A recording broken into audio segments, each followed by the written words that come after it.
بسم اللہ الرحمن الرحیم۔ آج کی انتہائی اہم موضوع پر تحریک منہاج قرآن کے زیر اہتمام ارینج کی گئی جو پریس کانفرنس، جس میں اسلام آباد کے نہایت ہی معزز اور محترم جرنلسٹس اور پرنٹ میڈیا اور الیکٹرانک میڈیا کے معزز نمائندگان اور مختلف نامور نقاد، تجزیہ نگار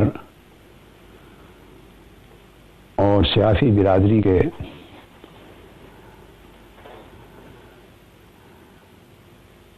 بڑے اہم افراد شامل ہیں۔ میں سب کو اس مجلس میں تشریف لانے پر ویلکم کرتا ہوں اور شکریہ ادا کرتا ہوں۔ میں اپنی گفتگو کو تھوڑا وقت دوں گا اور چاہوں گا کہ زیادہ وقت آپ کے سوالات اور ان کے جوابات کی صورت میں صرف ہو سکے۔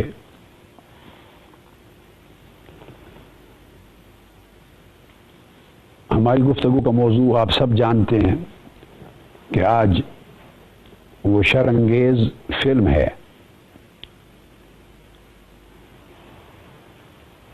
جو حضور نبی اکرم صلی اللہ تعالی علیہ وآلہ وسلم کی انتہائی دلخراش اہانت پر مبنی، جس نے نہ صرف پوری امت مسلمہ کو بلکہ عالم انسانیت کو ایک عجیب کرب میں اور انتہائی اضطراب میں مبتلا کر دیا ہے اور امن عالم کے لیے نئے خطرات پیدا کر دیے اور دہشت گردی اور انتہا پسندی کے خلاف عالمی سطح پر کی جانے والی کوششوں کو ناکام کرنے کی ایک مذموم سازش کی گئی ہے اور امت مسلمہ کے لاکھوں بلکہ کروڑوں وہ نوجوان جو امن پسند ہیں، جو انتہا پسندی، دہشت گردی، میری مراد ایکسٹریمزم، ریڈیکلزم اور ٹیرورزم سے نفرت کرتے ہیں اور اس کی مذمت کرتے ہیں، ان کو اس فلم کے ذریعے اور اس طرح کے پہلے اقدامات جو اسی نوعیت کے وقتاً فوقتاً بعض ملکوں میں کیے گئے، ایسے سب شر انگیز اقدامات کے ذریعے ان نوجوانوں کو انتہا پسندی کی طرف دھکیلنے کی ایک مضمون کا کاوش ہے، بلکہ میں کہوں گا کہ دہشت گردوں کے انتہائی غلط باطل پر مبنی مقدمہ کے لیے انہیں بہتر اور قوی دلائل مہیا کرنے کی سازش کی جا رہی ہے تاکہ وہ اس سے نوجوان نسل کے جذبات جو بارڈر لائن پر ہوتے ہیں، ایسے لاکھوں نوجوان ہیں جو ابھی نہ دہشت گرد بنے، نہ انتہا پسند ہوئے، نہ ریڈیکلائز ہوئے، مگر وہ بعض معاملات میں عالمی سطح پر ناانصافیوں کی وجہ سے اور بعض معاملات میں قومی اور ملکی سطح پر ناانصافیوں کی وجہ سے اور محرومیوں کی وجہ سے، جس کے پیچھے بہت سارے international, global, political, social, economic reasons ہوتے ہیں، ان کی وجہ سے وہ بارڈر لائن پر ہوتے ہیں، فرسٹریشن میں ہوتے ہیں، انتہائی پریشانی میں ہوتے ہیں، انہیں دہشت گرد لوگ آسانی کے ساتھ ان کے جذبات بھڑکا کر، خواہ وہ مذہبی حوالے سے جذبات بھڑکائیں، خواہ وہ سیاسی حوالے سے بھڑکائیں، خواہ وہ معاشی، معاشرتی اور سماجی حوالوں سے ان کے جذبات کو ایکسپلائٹ کریں، آسانی سے ریکروٹ کر لیتے ہیں، اپنی طرف اٹریکٹ کرنے میں وہ کامیاب ہوتے ہیں۔ پاکستان اور عالم اسلام اس وقت نہ صرف اپنی بقا کی بلکہ عالم انسانیت کی بقا کی جنگ لڑ رہا ہے۔ پاکستان پچھلے کم و بیش 12 سال سے اس دہشت گردی کے خلاف جنگ کے نام پر بے پناہ قربانیاں دے چکا ہے اور امت مسلمہ کا امن تباہ ہو چکا ہے۔ امت مسلمہ کے بیشتر ممالک، ان کی سالمیت، ان کی سٹیبلٹی اور ان کی ان لینڈ سیکیورٹی ہر وقت خطرے میں ہے۔ ایک بہت بڑا چیلنج درپیش عالم اسلام کو، اور ایٹ دا سیم ٹائم عالم انسانیت کو بھی، اور پوری دنیا کے بیشتر وسائل اس پر کھپ رہے ہیں۔ انتہائی تعجب کی بات ہے کہ ان حالات میں جبکہ ہمیں انتہا پسندی آگ کو بجھانے کی کوشش کرنی ہے، دہشت گردی کے محاذ پر فکری اعتبار سے، نظریاتی اعتبار سے، مذہبی اعتبار سے، سیاسی اعتبار سے اور علاقائی اور بین الاقوامی سطح پہ ہمیں انتہا پسندی کے رجحانات کو ختم کرنے کے لیے ایک ملٹی ڈائمینشنل ایفرٹ کرنے کی ضرورت تھی۔ ان حالات میں ہمیں بین المذاہب ہم آہنگی پیدا کرنے اور اس کو بڑھانے کی ضرورت تھی۔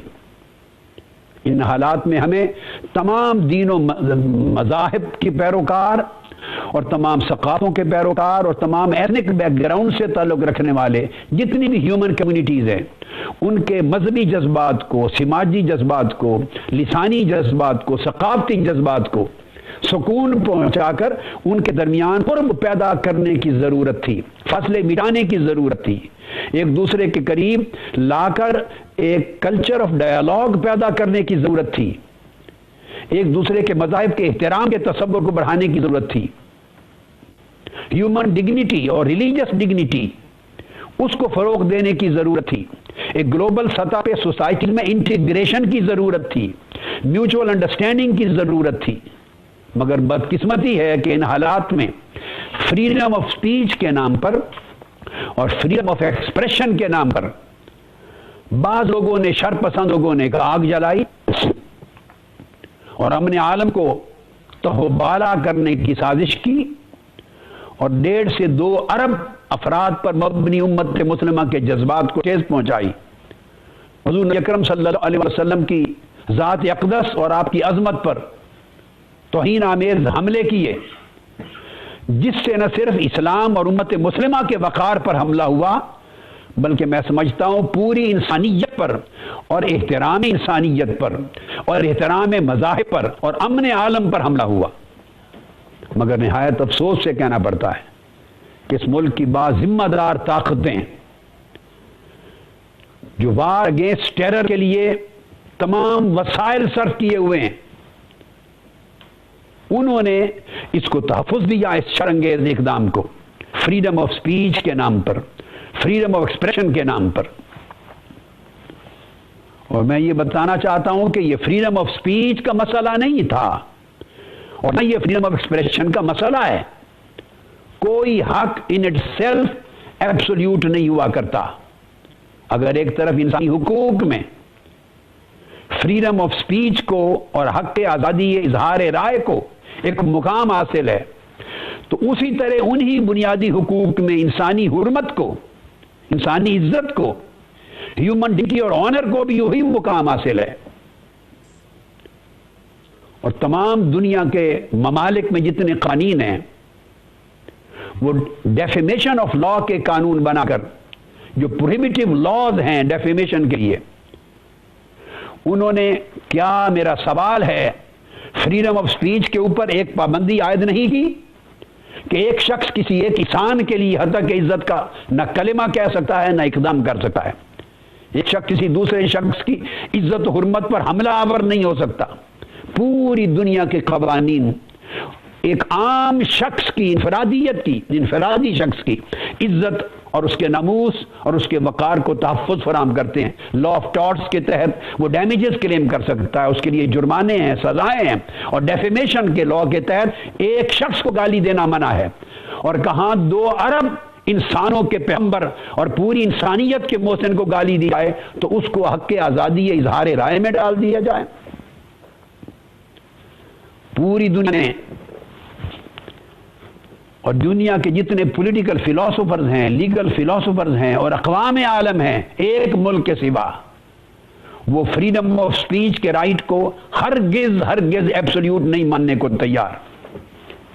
سابقہ سیکریٹری جنرل UNO کے کوفی عنان، ان کا واضح سٹیٹمنٹ ہے جس میں کہا تھا کہ I also respect the right of freedom of speech, but of course freedom of speech is never absolute. It entails responsibility and judgment. Categorically اس کی ایبسولوٹنس کا انکار کیا ہے. فارمر برٹش فورن منسٹر جارج اسٹرو نے کیٹیگوریکلی کہا تھا there is freedom of speech, we all respect that, but there is not any obligation to insult or to be gratuitously inflammatory to any religion or to any ethnic culture.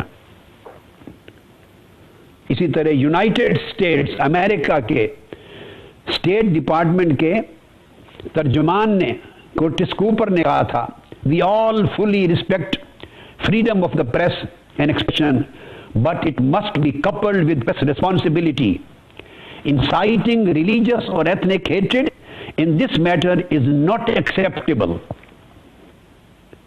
France کے farmer فورن minister flip بلیزی نے کہا تھا the principle of freedom should be exercised in a spirit of tolerance, respect of beliefs, respect of religions, which is the very basis of secularism of our country. کتنا عجیب تضاد ہے.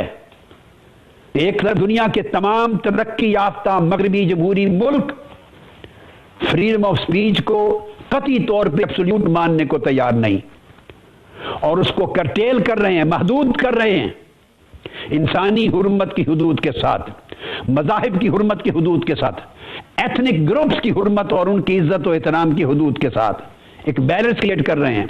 مگر جب عزت اور حرمت رسالت مآب صلی اللہ علیہ وآلہ وسلم کا وقت آتا ہے اس وقت یہ ساری زبانیں گنگ ہو جاتی ہیں. بین الاقوامی ادارے اس پر ایکشن لینے تیار نہیں. اس وقت حق کے آزادی اظہار رائے ایبسولوٹ کیوں بن جاتا ہے؟ میں ان عالمی جمہوریتوں سے سوال کرتا ہوں، میں ان مغربی سیکولرزم جو سیکولر سٹیٹس ہیں ان کے سیکولر ہیومن ڈیموکریٹک پرنسپل سے سوال کرتا ہوں کہ دوہرے معیار کیوں اپنائے جا رہے ہیں؟ کیا آپ از خود دہشت گردی کے خلاف جنگ کو ناکام کرنا چاہتے ہیں؟ کیا آپ از خود امن عالم کو آگ لگانا چاہتے ہیں؟ کہ آپ از خود مذاہب اور کمیونٹیز کے درمیان نفرتوں کو فروغ دے کر ڈائیالاگ اور انڈرسٹینڈنگ، کوآپریشن اور انٹیگریشن کے کلچر کو ختم کرنا چاہتے ہیں؟ کتنا تعجب ہے کہ ایک طرف ہولوکاسٹ کا ڈینائل ایک کرائم ہے، اس پر جرمانہ بھی ہے، اس پر سزا بھی ہے، سزائے قید ہے. اور یورپ کے بے شمار ملکوں میں ایک ایگریمنٹ ہے، کنونشنل ایگریمنٹ، کہ اسے فریڈم آف سپیچ کے خلاف اس لا کو اس کے خلاف تصور نہیں کیا جائے گا. آسٹریا ہے، بیلجیم ہے، فرانس ہے، جرمنی ہے، اسرائیل ہے، پولینڈ ہے، رومانیہ ہے، سلوواکیا ہے، سوئٹزرلینڈ ہے، ہنگری ہے اور بے شمار ممالک ہیں پوری دنیا کے جہاں آپ یہودیوں کے ہٹلر کے زمانے میں کیے گئے قتل کے عدد کو کم کر کے نہیں بتا سکتے. کوئی مورخ یا محقق اپنی رائے اگر مختلف بھی رکھتا ہے تو اس کا اظہار نہیں کر سکتا، اسے قید کر دیا جائے گا صرف اس لیے کہ ایک مذہبی طبقے کے مذہبی جذبات کو اور قومی اور ملی جذبات کو مجروح کرنا جرم ہے. اگر ایک مذہبی طبقے کے جو عدداً چھوٹا ہے اس کے مذہبی جذبات کو مجروح کرنا پورے یورپ کے مطابق جرم ہے اور قابل سزا جرم ہے، تو 2 ارب مسلمانوں کے مذہبی جذبات کو صرف مجروح کرنا بلکہ قتل کر کے رکھ دینا، کیا یہ جرم نہیں ہے؟ کیا اس کے تدارک کی کوئی صورت نہیں کی جائے گی؟ میں یہ کہنا چاہتا ہوں کہ دنیا میں 2 قسموں کے لا موجود ہیں. ڈیفیمیشن آف ریلیجنز کے لا موجود ہیں جن میں مذاہب کی توہین کو قابل سزا جرم ڈکلیئر کیا گیا ہے، اور دوسری طرف پوری دنیا کے مغربی ملکوں میں ہیٹ سپیچ کے لیے پروہیبیٹو لاز موجود ہیں جن میں مذاہب کی توہین اور تنقیص کو ٹوٹلی بین کیا گیا ہے۔ اس میں آسٹریا ہے، فن لینڈ ہے، جرمنی ہے، نیدرلینڈز ہے، اسپین ہے، آئرلینڈ ہے، کینیڈا ہے، نیوزی لینڈ ہے، اور اسی طرح اور بے شمار ملک ہیں جہاں انہوں نے بین کیا ہے۔ اب سوال پیدا ہوتا ہے کہ جہاں ان تمام مغربی جمہوری ممالک نے ڈیفیمیشن آف ریلیجن کو بین کر رکھا ہے اور اپنے اسٹیچوٹریز لا میں، کرمنل کوڈز میں اسپیسیفک سیکشنز اور آرٹیکلز فکس کر کے انہیں قابل سزا جرم ڈکلیئر کر رکھا ہے، تو وہاں آزادی اظہار رائے کا حق مجروح نہیں ہوتا۔ اور پھر اسی طرح ہیٹ سپیچ کے اوپر پوری دنیا نے لاز بنا رکھے ہیں، یہ ممنوع ہے، یعنی ایسے اقدامات نہیں کیے جا سکتے، ایسے کلمات پبلش نہیں کیے جا سکتے، ایسی فلمیں نہیں بن سکتی، ایسی چیزیں اپلوڈ نہیں ہو سکتی، اور ایسا کوئی بھی ایکٹ جو ہیٹ پیدا کرے کمیونٹیز کے درمیان، نفرت پیدا کرے، کسی کی توہین کرے، تنقیص کرے، ڈی گریڈ کرے، اس کو ہیٹ سپیچ کے تحت لا کر ٹوٹلی بین کیا گیا ہے۔ برازیل میں یہ قانون ہے، کینیڈا میں یہ قانون ہے، میں ممالک کے صرف نام گنوا رہا ہوں۔ کونسل آف یورپ کنونشن یہ قانون ہے، کنونشن آف ہیومن رائٹس میں، اس کے آرٹیکل 10 میں ہیومن رائٹس کے تحت اس کو پروہیبٹ کر دیا گیا ہے، کرمنل لاز کے تحت۔ کروشیا میں ہے، ڈنمارک میں ہے، فن لینڈ میں ہے کہ کوئی ایسی سپیچ اور ایکسپریشن جو ہیٹ پیدا کرے، انسانی طبقات کے درمیان نفرت کو بڑھائے، انسانی طبقات کے درمیان غلط فہمیاں پیدا کرے، تنقیص اور توہین کو پیدا کرے، وہ بین ہے۔ فرانس میں یہ قانون ہے، جرمنی میں ہے، آئس لینڈ میں ہے، انڈیا میں ہے، آئرلینڈ میں ہے، نیدرلینڈز میں ہے، نیوزی لینڈ میں ہے، ناروے میں ہے، پولینڈ میں ہے، سنگاپور کا قانون ہے، ساؤتھ افریقہ کا یہ قانون ہے، سویڈن میں ہے، سوئٹزرلینڈ میں ہے۔ اگر پوری دنیا ایک طرف ہیٹ سپیچ کو جرم قرار دے، سوال پیدا ہوتا ہے کہ وہ کون سی ہیٹ سپیچ ہیں؟ کیا وہ اسلام کے سوا دیگر مذاہب کے لیے ہیٹ سپیچ ممنوع ہے؟ کیا دوسری اقوام اور ملل اور طبقات کے لیے ہیٹ سپیچ ہو تو جرم ہے؟ اگر امت مسلمہ کے خلاف ہیٹ سپیچ اور ہیٹ ایکسپریشن ہو تو وہ جرم نہیں ہے، وہ فریڈم کے تحت آئے گا۔ کیا پیغمبر اسلام کے خلاف ایک نفرت پھیلائی جا رہی ہو اور 2 ارب انسانوں کے جذبات کو آگ لگائی جا رہی ہو، وہ ہیٹ سپیچ کے تحت پروہیبیٹو لاز میں نہیں آئے گا، وہاں فریڈم پر اپلائی ہوگا۔ ہمیں پوری دنیا کے امن کی بحالی کے لیے ایک یکساں معیار قائم کرنا ہوگا، اور میں بعد میں کوٹ کروں گا اگر بعض سوالات میں گفتگو کو مزید طویل نہیں کرنا چاہتا۔ مغربی دنیا کے اندر جس میں انگلینڈ ہے، یونان ہے، اسرائیل ہے، سویڈن ہے، کئی ممالک میں ایسے واقعات ہوئے ہیں کہ سیدنا عیسیٰ علیہ السلام کے خلاف کارٹون بنائے گئے اور یوٹیوب پر یا یو فون پر، سیل فون کے اوپر امیجز کی گئیں۔ 100 آدمیوں نے، یہ پچھلے سال کا واقعہ ہے، 8 سپٹمبر 2011 کا، صرف 100 آدمی، برطانوی آدمیوں نے انگلینڈ کے اندر شکایات کی کہ ہمارے مذہب کی عزت پر حملہ ہے۔ اسٹریٹ اوے جو ایڈورٹائزنگ سٹینڈرڈ اتھارٹی ہے جو واچ ڈاگ کا کام کرتی ہے، انہوں نے بین کر دی ہے وہ فون۔ جرمنی میں ایسے اقدام پر 2 سال کی سزا ہوئی، 1 سال کی سزا ہوئی۔ ایسے اقدام میں اسرائیل میں 2 سال کی سزا ہو چکی ہے۔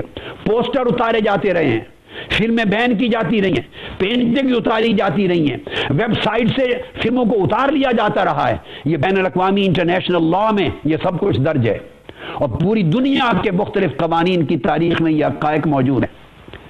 صرف میں یہ کہنا چاہوں گا، میں نے ان حقائق پر مبنی ایک خط لکھا ہے جو خاص آج کی پریس کانفرنس میں اناؤنس کرنا چاہتا ہوں۔ میں نے 13 صفحے کا، ایکچولی وہ کتابی صفحے میں کو 25 صفحات بنتے ہیں، 25 صفحات کتابی صورت میں، 25 صفحات پر مشتمل میں نے پریزیڈنٹ آف امریکہ مسٹر باراک اوباما کو خط لکھا ہے اور ایڈریس کیا ہے، اور یہ کہا ہے کہ خدا عالمی امن، عالمی انصاف اور عالمی سطح پہ دہشت گردی کے خاتمے اور اعتدال اور ہم آہنگی کے فروغ کے لیے قدم اٹھائیں۔ اگر آپ کے ملک میں بدقسمتی سے فریڈم آف اسپیچ کا ایبسولوٹ بنا دیا گیا ہے اور اس کی کوئی حد بندی نہیں ہے. تو آپ کا ایک ملک ہی ضابطے کے لیے معیار نہیں ہے بلکہ ساری مغربی دنیا کے قوانین آپ کے تصور سے مختلف ہیں. لہذا اس پر اقدام کریں, اس کو گرفتار کیا جائے پروڈیوسرز کو. اور یہ گرفتاری کا جو ڈھونگ باز ٹی وی چینل پہ آیا ہے, آپ کے سوال کے جواب میں اس پر عرض کروں گا, یہ امت مسلمہ کو دھوکہ اور پاکستانی قوم کو ایک دھوکہ دینے کے مترادف ہے. لہذا ان کو میں نے خط لکھا ہے, سیکریٹری جنرل یونائٹڈ نیشنز کو خط لکھا ہے, OIC کے ممالک کو اور یورپ سمیت ایشیا اور باقی آسٹریلیا, دنیا کے تمام ممالک کے سربراہوں کو خط بھیجا ہے. اور اس میں نے دروازہ کھٹکھٹایا ہے ان تمام بین الاقوامی قوانین کے تحت, مغربی جمہوری قوانین کے تحت, یونائٹڈ نیشن کے چارٹرز کے تحت اور یہ پریسیڈنٹس انٹرنیشنل کورٹس کے کوٹ کر کے کہ ہمارا کیس جمہوری کیس ہے, انسانی کیس ہے, انسانی حقوق کا کیس ہے, مذہبی اور دینی کیس ہے, اخلاقی کیس ہے, تہذیبی کیس ہے, امن عالم کا کیس ہے اور آئینی کیس ہے, UNO چارٹر کے مطابق کیس ہے. لہذا اس پر اگر قانون سازی نہ کی گئی اس کا مطلب ہے یہ ادارے اور یہ عالمی طاقتیں خود اس دنیا میں انتہا پسندی اور دہشت گردی کی آگ کو فروغ کرنے کی ذمہ دار ہیں. اور آخر میں حکومت پاکستان کو آفر کرنا چاہتا ہوں اور OIC کو آپ کی پریس کانفرنس کی وساطت سے کہ اگر UNO کے پلیٹ فارم پہ ان کا مطالبہ منظور نہ کیا جائے تو عالمی عدالت انصاف کا دروازہ بھی کھٹکھٹائیں, انٹرنیشنل کورٹ آف جسٹس میں جائیں. کاش فرد ایک جا سکتا اور انٹرٹینیبل ہوتا تو میرا, مگر وہاں انٹرٹینیبل ہے پیٹیشنز اور ریکویسٹ اور کمپلینٹس ریاستوں کی, حکومتوں کی. حکومت پاکستان جائے عالمی عدالت انصاف میں, OIC کے ممالک جائیں. اس کیس کو لڑنے کے لیے میں اپنی خدمات پیش کرتا ہوں. میں اس کیس کو عالمی عدالت انصاف میں انشاءاللہ پلیڈ کروں گا اور جیت کر امت مسلمہ کو تحفہ لا کے دوں گا, مگر حکومت پاکستان سے اٹھائے اور جائے. شکریہ. میں انہی کلمات کے ساتھ گفتگو اپنی ختم کرتا ہوں. اور اب احباب جتنے بھی ہمارے جرنلسٹ ہیں, صحافی برادری کے احباب ہیں, ان کو بار دیگر شکریہ کے ساتھ چاہوں گا کہ اگر وہ کچھ بات کرنا چاہیں, سوال کرنا چاہیں تو میں حاضر ہوں. جی السلام علیکم. وعلیکم السلام ورحمۃ اللہ وبرکاتہ. طاہر امان نام ہے جی, سچ ٹی وی سے تعلق ہے. ڈاکٹر صاحب, آپ نے کچھ عرصہ قبل بھی یہ مطالبہ حکومت وقت سے کیا تھا کہ عالمی عدالت انصاف سے رجوع کیا جائے, تو کیا اس مطالبے پر حکومت کی طرف سے آپ کو کوئی رسپانس آیا؟ ابھی تک کوئی رسپانس نہیں آیا. اسی وجہ سے میں نے یہ پریس کانفرنس لاہور میں نہیں کی, اسلام آباد میں کی ہے, تاکہ لاؤڈلی یہ بات ان تک پہنچائی جائے اور اس بات کو دہرایا جائے. آپ کی وساطت سے پرزور طریقے سے ان کے کانوں تک بات پہنچاؤں. اس لیے اسلام آباد کی پریس کانفرنس میں کہہ رہا ہوں کہ ان کو پرابلم نہیں ہے, ان کا استحقاق ہے بین الاقوامی قانون کے تحت. یہ گلوبل ایشو ہے, اقوام کا ایشو ہے. اسے لے کر عالمی عدالت انصاف میں جانا قانونی طور پہ رائٹ ہے, جائز ہے ان کا, اور میں خدمات پیش کر رہا ہوں کہ وہاں کیس میں لڑوں گا. السلام علیکم. وعلیکم السلام ورحمۃ اللہ. میمونہ عارف نام ہے جی, اپنا نیوز سے تعلق ہے میرا. ڈاکٹر صاحب, میرا آپ سے کوشچن یہ ہے کہ آپ کی تحریک کو اقوام متحدہ میں مشاورتی حیثیت حاصل ہے. کیا آپ نے گستاخانہ فلم کے خلاف اس پلیٹ فارم کو استعمال کرنے کی کوشش کی ہے؟ یا میں نے وہ لیٹر اسی تحت وہی میں نے جو بھیجا ہے. مجھے جو UNO اسپیشل کنسلٹیٹو کا سٹیٹس ہماری منہاج القرآن انٹرنیشنل کو پچھلے سال سے ملا ہے, اسی آفس کو یوز کرتے ہوئے میں نے یہ جو آپ کو بتایا 25 صفحات پہ مشتمل مدلل خط میں نے سیکرٹری جنرل UNO کو بھیج دیا ہے. بالکل اس کو یوٹیلائز کیا اور میں نے اور اس کے ریکارڈ پر بھیج دیا ہے اس جگہ بھی. السلام علیکم ڈاکٹر صاحب, عابد علی نام ہے, سما ٹی وی سے ہوں. جی ڈاکٹر صاحب, یہ بتائیے گا, یہ جو آپ نے ابھی یہ خط لکھا ہے پریزیڈنٹ اوباما کو, اس کے جواب میں اگر کوئی اور سیکریٹری جنرل UN کو اور باقی سربراہان سب کو, جی باقی تمام ممالک کو بھی, اگر اس کا کوئی رسپانس نہیں آتا تو تحریک منہاج القرآن کا نیکسٹ سٹیپ کیا ہوگا اگر پاکستان کی گورنمنٹ بھی کوئی سٹیپ نہیں لیتی تو؟ دیکھیے, جب ہمارے پاس اختیار فقط اتنا ہے کہ دو طریقے ہیں, یا پرامن احتجاج کریں. تحریک منہاج القرآن پوری دنیا میں پرامن احتجاج کر رہی ہے, پاکستان کا تو آپ کے سامنے ہے کہ وہ تسلسل کے ساتھ ملک کے ہر شہر میں اندرون بلوچستان اور خیبر پختونخوا کے اندرون چھوٹے شہروں تک بھی ہو رہے ہیں. ایک وہ طریقہ ہے. اور بین الاقوامی سطح پہ دنیا کے تمام ممالک میں احتجاج ہو رہے ہیں. یہ جو جمعہ گزرا ہے اس جمعے UNO کے سامنے نیو یارک میں جوائنٹ احتجاج تھا. تحریک منہاج القرآن کے تمام لیڈرز اور دیگر جماعتوں کے بھی سربراہان, انہوں نے سب نے جوائنٹ احتجاج کیا اور میرا لیٹر یادداشت کے طور پہ ان کو پیش کیا. ایک تو یہ طریقہ ہے جو انجام دیا جا رہا ہے پوری دنیا کے ممالک میں, ان کی ایمبیسیز کو یادداشت دی جا رہی ہیں. اور دوسرا طریقہ یہ ہے, ہم چونکہ انڈیویجول ہیں, آرگنائزیشنز ہیں, ہم عالمی اداروں میں ڈائریکٹلی نہیں جا سکتے. خط بھیج سکتے ہیں, اپنی پروپوزل بھیج سکتے ہیں. وہ میں نے بھیج دی ہیں اپنے اسپیشل کنسلٹیو کے اسٹیٹس کی حیثیت سے بھی اور امت مسلمہ کے خادم کی حیثیت سے UNO میں بھیج دی ہیں, اور باقی پوری دنیا کے ممالک اور ان کے سربراہان کو بھی بھیج دی ہیں. اور ان یادداشتوں کو پھر یہاں عالمی سطح پہ پریس کانفرنسز اور لیکچرز کی صورت میں مزید میں اس کو ہائی لائٹ کر رہا ہوں. ہمارے پاس اس سے زائد کوئی اتھارٹی نہیں ہے کہ کوئی اقدام کیا جا سکے. دہشت گرد لوگ ہم نہیں ہیں, وائلنس کے ہم بلیور نہیں ہیں, اور توڑ پھوڑ نہ مسئلے کا حل ہے اور نہ وہ کوئی رائٹ راستہ ہے, صحیح راستہ ہے کہ وہ اپنے ہی املاک کو جلایا جائے اور تباہ کیا جائے, نقصان کیا جائے. اور اس سے امیج اتنا خراب ہوگا امت مسلمہ کا کہ جو آپ کا دشمن چاہتا ہے وہ آپ اسی کی پیروی کریں. جو کچھ پاسبل ہے وہ ہم کر رہے ہیں اور اس کو جاری رکھیں گے انشاءاللہ تعالی. السلام علیکم ڈاکٹر صاحب, ریحان نام ہے میرا, ٹیلی ویژن سے بات کر رہا ہوں. آپ کا ارادہ جو ساری پبلک کے سامنے آیا ہے کہ آپ اپنے وکیل کے طور پہ پیش ہوں گے اس ہمارے جو ساری امت مسلمہ کا کیس ہے, تو آپ سے چھوٹا سا سوال جو ہر عام آدمی کے ذہن میں اٹھتا ہے وہ یہ ہے کہ آپ اپنے آپ کو وکیل کے طور پہ پیش کر رہے ہیں, تو کیا اس کے لیے یعنی کوئی اسپیسیفک انٹرنیشنل کسی بھی کورٹ میں پیش ہونے کے لیے کیا کوئی بھی آدمی پیش ہو سکتا ہے, یا اس کے لیے اسپیسیفک کچھ لا یا جیسے کوئی لائسنس یا جس طرح سے ہوا کرتا ہے وکالت کے لیے, تو اس کے لیے وہ چاہیے ہوتا ہے؟ بات یہ ہے نہیں, وہ جو آپ تقاضا چاہتے ہیں خدا کا شکر ہے میں وہ سارے تقاضے پورے کرتا ہوں. میں پروفیسر آف لا ہوں اور لا پنجاب یونیورسٹی کے ہیڈ آف ڈپارٹمنٹ رہا ہوں, پروفیسر آف لا ہوں ایکس, اور میرے پاس پریکٹسنگ لائسنس ہی ہے. آپ کے نالج کے لیے بتانا چاہتا ہوں. الگ بات ہے کہ میں نے پریکٹس نہیں کی ہے, لیکن جب اسٹیٹ جی ہاں میں نے انٹرنیشنل لا کا پروفیسر رہا ہوں. میں نے امریکن کانسٹیٹیوشن پڑھایا ہے, برٹش کانسٹیٹیوشنل لا پڑھایا ہے, پاکستان کانسٹیٹیوشن پڑھایا ہے, میں نے برٹش جورسپروڈنس پڑھائی ہے.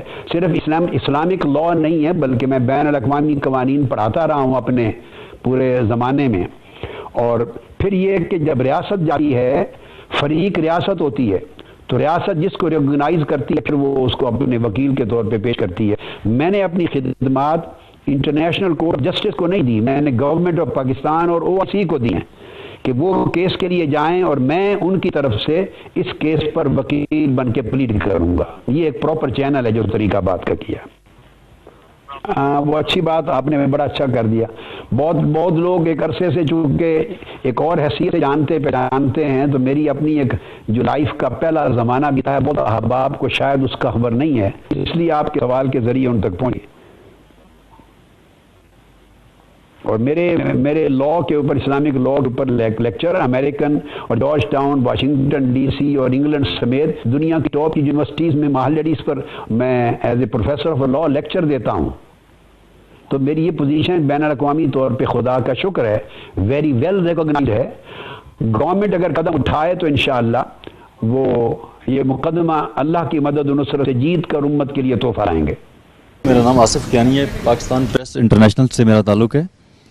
میرا آپ سے کوسچن یہ ہے کہ جو جیسے کہ عاشقان رسول نے اتنا بڑا لانگ مارچ کیے, پروٹیسٹ کیے, اس میں کچھ ایلیمنٹس کی طرف سے وائلنس کی بھی کچھ شرارتی حرکات کی گئی ہیں جس سے قومی املاک کو نقصان ہوا.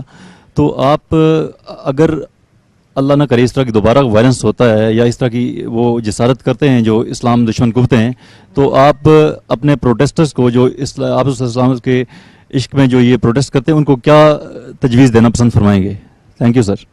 جی میں شکریہ, آپ کا بڑا اچھا سوال ہے, ریلیونٹ ہے باقی سوالات کی طرح.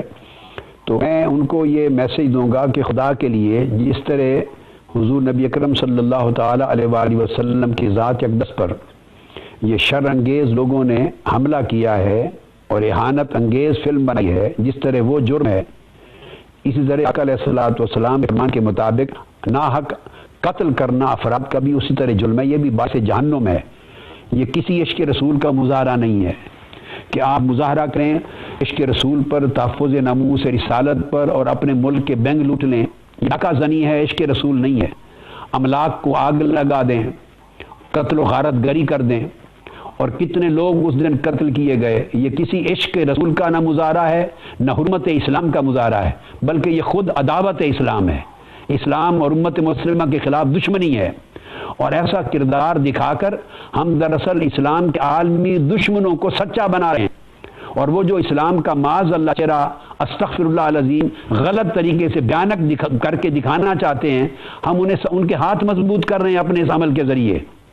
میں میسج دوں گا کہ خدا کے لیے لاکھوں کی تعداد میں بھی احتجاج کریں۔ آپ ہی کے ملک میں ان کو میسج دے رہا ہوں، آپ ہر روز تحریک منہاج القرآن کے مظاہرے نہیں دیکھ رہے؟ جمعہ کو وہ پہلا مظاہرہ تھا جس میں املاک جلی اور پورے دنیا ملک قتل ہوئے، اور ہفتے کے دن اسلام آباد میں انہی شاہراہوں پر تحریک منہاج القرآن کا مظاہرہ تھا، لاہور کا مظاہرہ تھا، کراچی میں مظاہرہ ہوا، آپ فیصل آباد کا، آپ یوٹیوب پہ جا کے ذرا دیکھیے، لاکھوں کی تعداد میں تحریک منہاج القرآن کے، ہزارہا کی تعداد میں، ایک سمندر نظر آتا ہے لاکھوں کا، ہزارہا کی تعداد میں افراد تحریک منہاج القرآن کا احتجاجی مظاہرہ کر رہے ہیں، مگر مجال ہے ایک پتھر بھی چلاؤ، دکانیں کھلی رہی ہیں، ان کو احساس تحفظ تھا، انہیں پتہ تھا کہ آج کے مظاہرے میں لوٹ مار نہیں ہوگی، ہم پہ پتہ نہیں چلیں گے۔ لہٰذا یہ اسلامی کردار نہیں ہے۔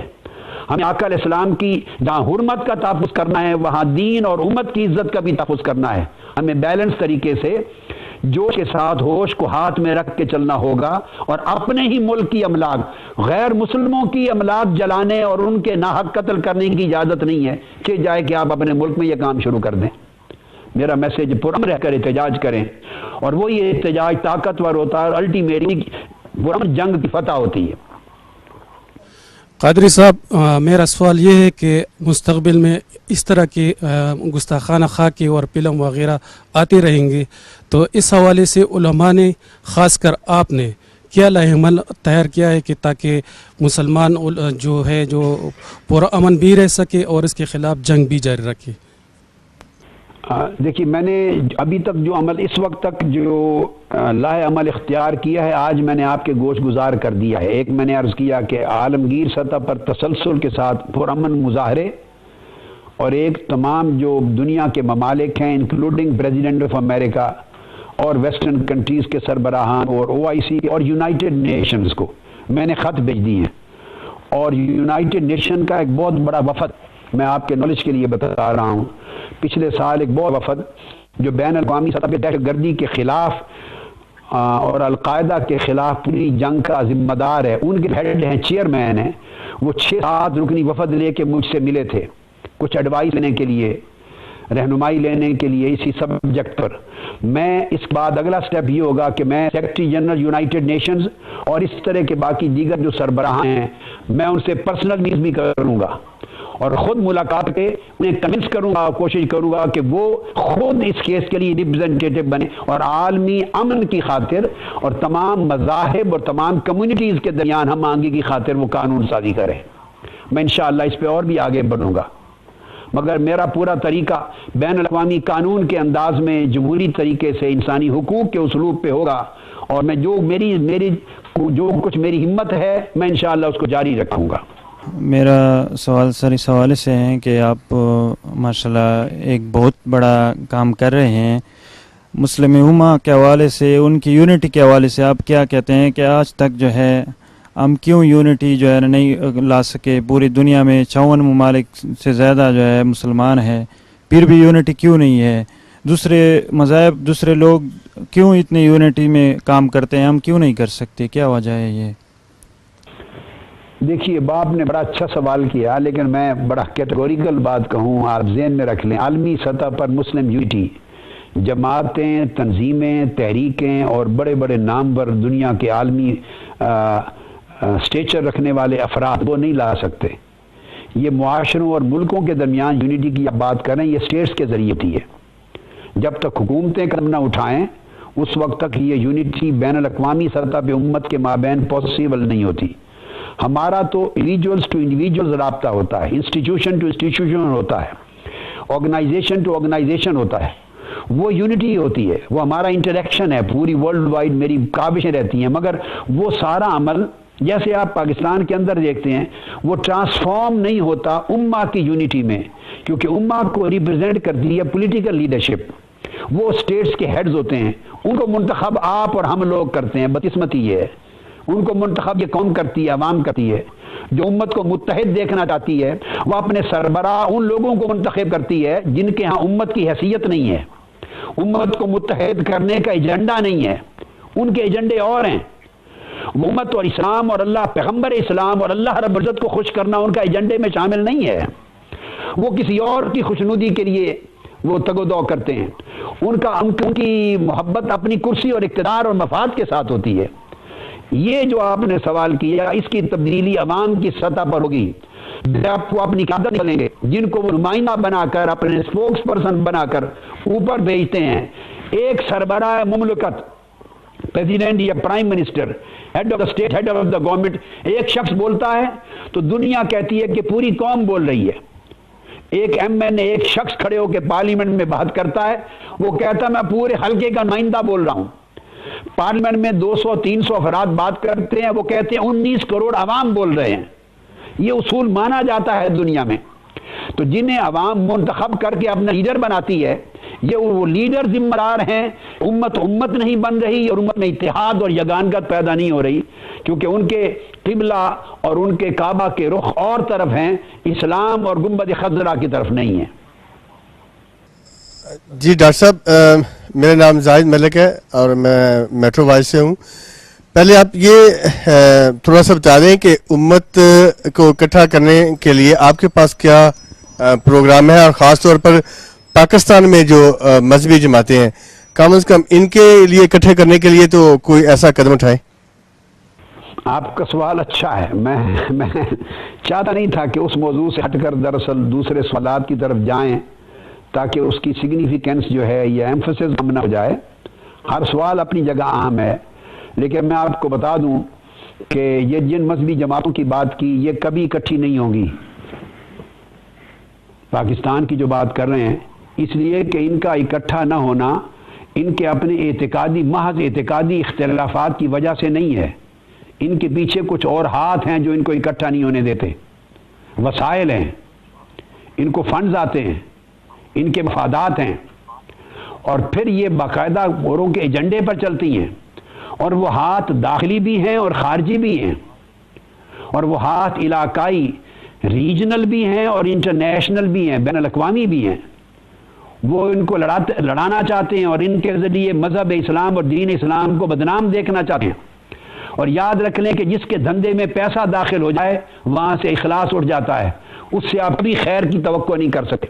جس کو پیسہ آ رہا ہو, ہاتھ مذہب کا نام لینے والا یا سیاست کا کام کرنے والا, جب حرام کا پیسہ لینا شروع کر دے, گرانٹس لینا شروع کر دے, باہر کے فنڈز لینا شروع کر دے, پھر اس کے بعد بھول جائیں کہ کبھی اس خیر کی بات ہوگی. وہ نعرے بڑی خیر کے لگائے گا مگر ربر اس کا شر کا ہوگا. آپ کو بڑے ریڈیکل چینجز لانے کی ضرورت ہے. یہ کل مذہبی جماعتیں یا سیاسی جماعتیں, ان کے بین الاقوامی فنڈ بند کرنے کی ضرورت. یہ سب ایجنسیوں کو معلوم ہے. میں آپ سے بات کر رہا ہوں, یہاں لوگ بھی بیٹھے ہوں گے, کیا پاکستان کی ISI کو نہیں پتا کون سی جماعت کو ہر مہینے ہر سالانہ کتنا فنڈ آتا ہے اور کون کون فنڈ دیتا ہے؟ کیا ان کو نہیں پتا کہ جدید ترین اسلحہ دہشت گرد جو مذہبی شکل رکھنے والے, ان کو کون پہنچاتا ہے؟ میزائل کہاں سے آ جاتے ہیں؟ کیا ان کو GHQ سے ملتے ہیں؟ نہیں. ان کو پیسے کون دیتا ہے؟ ماڈرن ٹیکنالوجی کون دیتا ہے کہ وہ GHQ پر بھی حملے کے قابل ہو گئے, وہ PAF پر بھی حملے کے قابل ہو گئے, اور وہ نیول سینٹر بھی حملے کے قابل ہو گئے. یہ ٹیکنالوجی کون دے رہا ہے؟ وسائل کون دے رہا ہے؟ پیسے کون دے رہا ہے؟ یہ بہت سے ریجنل اور انٹرنیشنل ہاتھ ہیں. ہمارے لوگ حکمران کیوں خاموش ہیں؟ کس کرتے ہیں؟ بے نقاب کیوں نہیں کرتے؟ ننگا کیوں نہیں کرتے؟ یہاں آپ کے سامنے بڑا جگہ قتل و غارت ہوتی ہے, یہ پکڑے جاتے ہیں. کم از کم ان کے پاس 1000 کے قریب دہشت گرد اریسٹ ہوں گے. آپ کو تو دکھا دیتے ہیں ماتھے اور چہرے کے اوپر کالا کپڑا باندھ کر وہ دکھا دیتے ہیں، مگر ان کے سامنے تو کپڑے اترے ہوئے ہیں. یہ پتہ ہے کہ کون کہاں کا رہنے والا ہے، کس کا تربیت یافتہ ہے، اس کا تعلق کس مسجد، کس ادارے، کس مدرسہ اور کس جماعت کے ساتھ ہے، کہاں سے فنڈ آتے ہیں، سب کچھ معلوم ہے. میں پھر پلٹ کے عرض کروں گا، یہ قوم کے سوچنے کا مسئلہ ہے کہ مجرموں کو، دہشت گردوں کو تحفظ کون دے رہا ہے، پروموٹ کون کر رہا ہے، اسٹرینگن کون کر رہا ہے. تو میرے عزیز دوست، یہ بین الاقوامی سازشیں ہیں، پیچھے سے ہاتھ ہیں، اور جس کے اندر ہمارے مکانی طاقتیں ملوث ہیں کہ وہ ان کو بے نقاب نہیں کرتی، روکتی نہیں ہیں، فنڈز کی آمد کو بند نہیں کرتی. یہ وہ وجہ ہے کہ مذہبی جماعتیں اکٹھی نہ ہوں گی، نہ کبھی ہونے دیا جائے گا. یہ اس کے پیچھے سیاسی ایجنڈا ہے سارا، اور جب سیاست اور پیسہ اور مال و دولت اور بے ضمیری اور فنڈ داخل ہو جاتے ہیں، وہاں آخرت چلی جاتی ہے، ایمان اور اخلاص چلا جاتا ہے.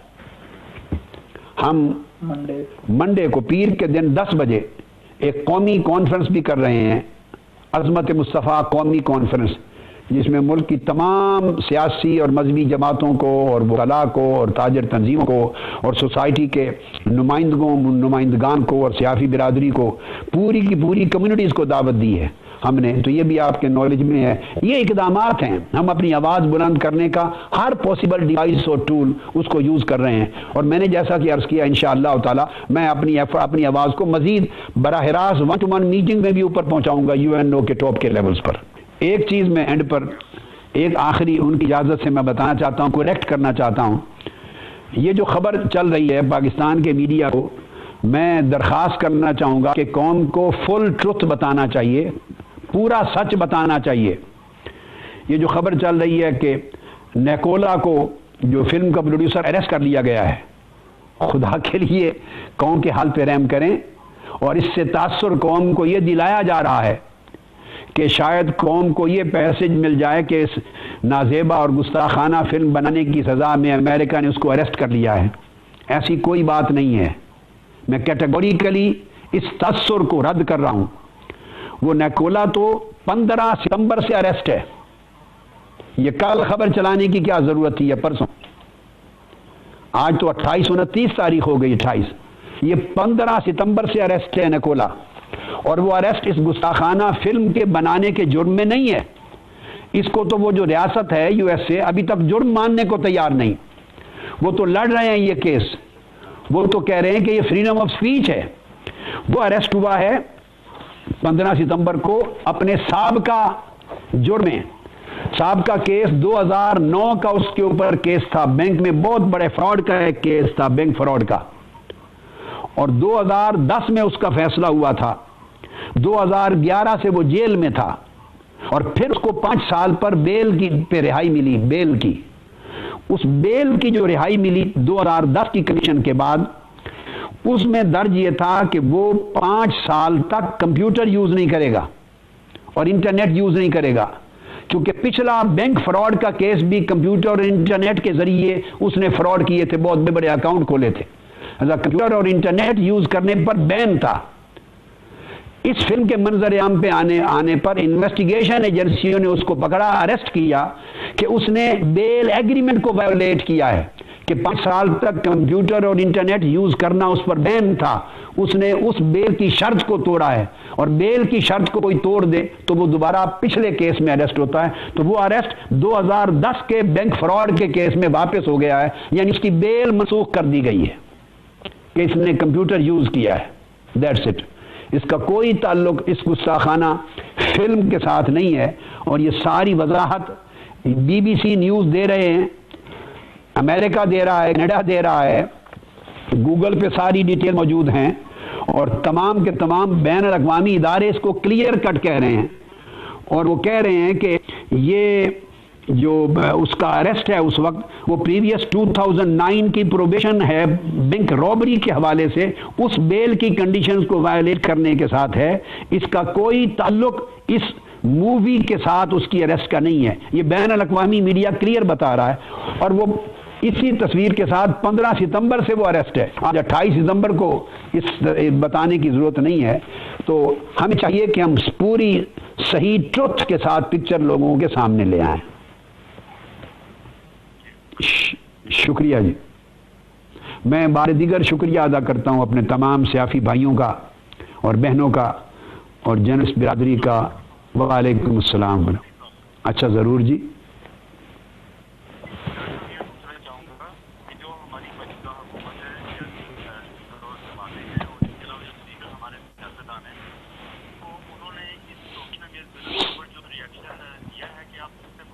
یہ میں مطمئن نہیں ہوں. یہ ری ایکشن عوام نے کیا ہے اور حکومتی سطح پر سیاسی جماعتوں نے جو کچھ کیا ہے وہ ٹوٹلی غیر اطمینان بخش ہے. ٹوٹلی غیر اطمینان بخش ہے. ان کو تو میں نے جو عرض کیا کہ ان پلیٹ فارم پر یہاں ایک دن کا یوم عشق رسول بنا کر تو فارغ ہو گئے ہیں اور سب کو فارغ کر دیا ہے. اور ان کو بین الاقوامی اداروں میں جیسے میں نے آپ کو عرض کیا UN کی سطح پر اور انٹرنیشنل کورٹ آف جسٹس کی سطح پر یہ OIC کے ممالک کے گروپ کو ساتھ ملا کر مؤثر طریقے سے آئندہ کے لیے پیش بندی کرنی چاہیے. جب تک قانون سازی نہ ہو ان کو بڑا سٹرونگ سٹینڈ لینا چاہیے.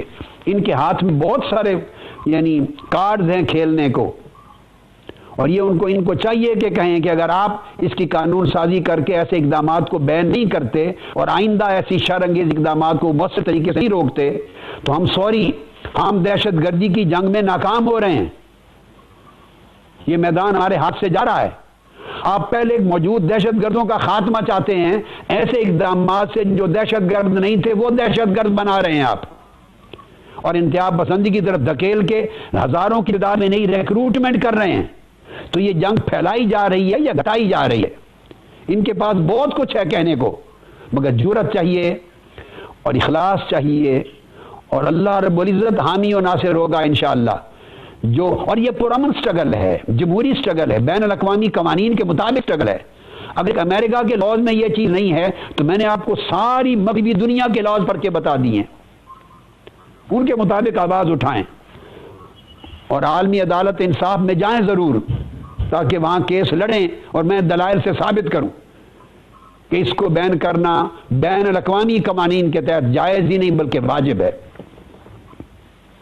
امت کا فرض ہے ان کے ذمے, حکمرانوں کی ذمے, سیاسی لیڈر کی ذمے اور ان کو چکانا چاہیے.